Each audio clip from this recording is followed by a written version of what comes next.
Hey Stephen and Young Soon. I've got Danny Baker here from Inspections West. That's going to go over the inspection report, a summary. So take over, Danny.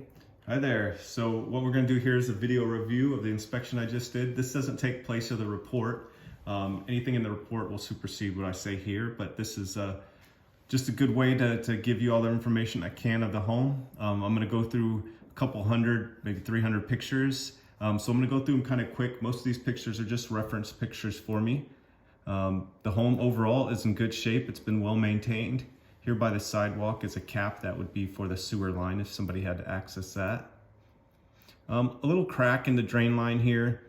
Just keep an eye on that it doesn't get worse. Right now it doesn't look like it's really affecting anything.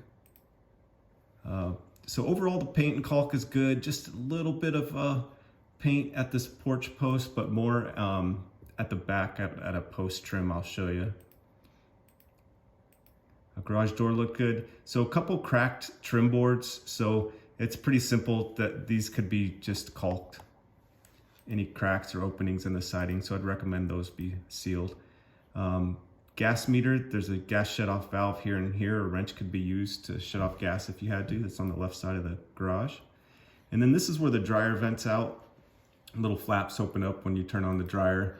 So there is some lint there. I'll recommend that be cleaned. The dryer, other end of the dryer duct is just on the other side of the wall, so pretty easy area to clean. So you have foundation vents, screened openings around the home. Those are there to allow airflow through the crawl space. You want to keep an eye on the screens. Right now the screens look good, but any holes will allow rodents. And then there's some failed caulk at the siding butt joints. I think I have a better picture coming up. But these actually shouldn't have been caulked. It doesn't hurt them that they're caulked, but when this house was built, what they did is they put flashing behind each joint, which is better than caulking them because caulking fails. But at some point somebody painted it and decided to caulk all those. So just kind of is what it is. You don't have to worry about that caulk failing if you ever notice it. AC compressor outside, and that was 2015, and that looked okay. The picture's blurry here, but this looks like a hookup for a generator. So it looks like the electrical panel in the garage is wired for a generator. So this is where you'd plug it in. So no generator here. I don't test those systems, but if you ever wanted to use a generator, you'd get an electrician out here first to run through everything, make sure everything's good, let you know how to operate it. Back side of the home, here's a lid for stormwater around the neighborhood or property. So downspout drains go into here and then go to another drain that probably goes back behind the house. Just want to be careful with this lid. There's different types of lid. These you don't want to step on too much. Just be mindful of that. And then here's the crawl space access. A little bit of deterioration at it. Still holding up, but I'll come back to that. Patio, and this is that porch at the back patio, or this post. So just worn paint and caulk at the trims, so that should be touched up. Left side of the house, that's where the gas fireplace vents out. Those do get hot, so if there are kids running around the house, you want to let them know to stay away from that.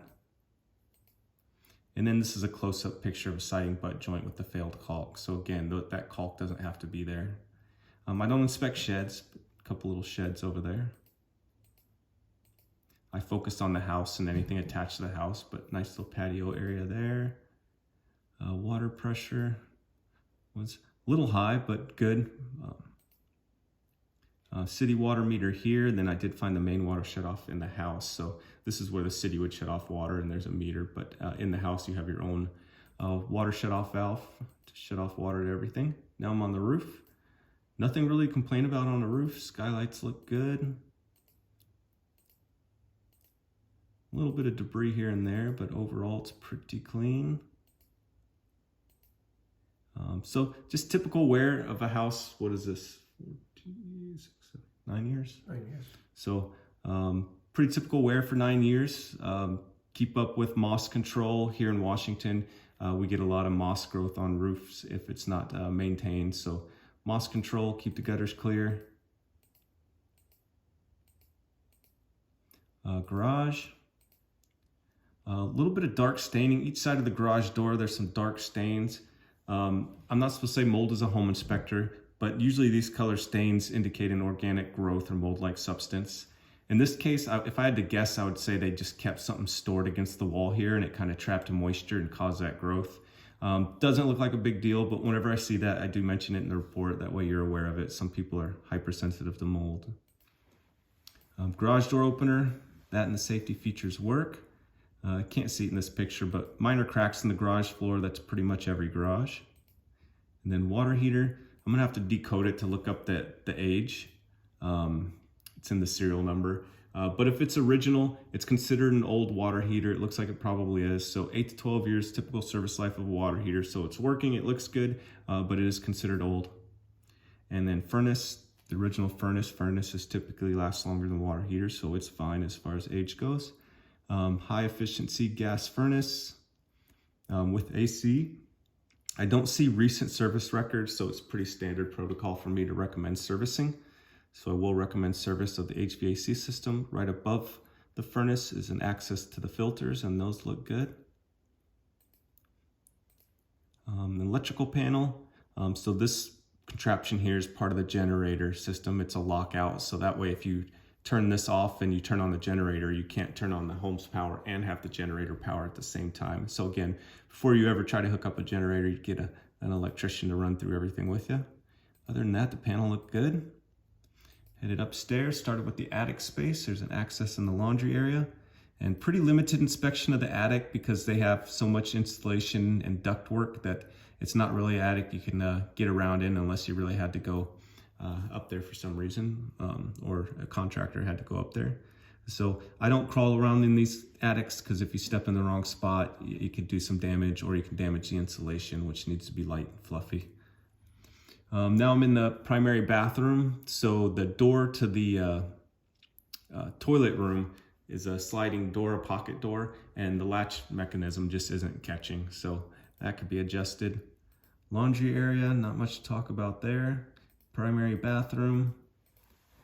Overall, the inside was clean. There's really not much to talk about. So what I'm looking for is major deficiencies or safety concerns. So I'm not looking for normal wear and tear. If there's little sheetrock cracks, things like that, I'm looking for the bigger issues. But not really many big issues to talk about. GFCI reset, you'll see a couple of these in the house. These have little reset buttons, so if there isn't an outlet working in one of the bathrooms, you'd come hit this reset button. There's one also in the garage, a couple in the kitchen.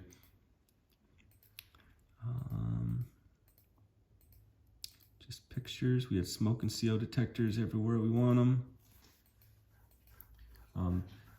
The ones that look like this are actually combo smoke and CO detectors that are in the hallway areas. Kicked thermostat on, got the AC going, checked that, and that did work. Downstairs bathroom was good. Water temperature from the water heater was good. And this is me just checking AC. Fireplace is good. Gas fireplace turns on with the switch here. There's also a blower fan in there, so after it gets nice and hot, it can blow the fan. The fan can blow heat around. And the front cover here, lift up and it pulls off, and it gives you access to the gas valve down here. So if you're not going to use the gas fireplace, best practice is just keep this valve off. And then kitchen. Everything checked out in the kitchen. Ran a quick cycle on the dishwasher. Can't tell you how well it does dishes, but it does turn on and it drains. Same with the disposal, that works.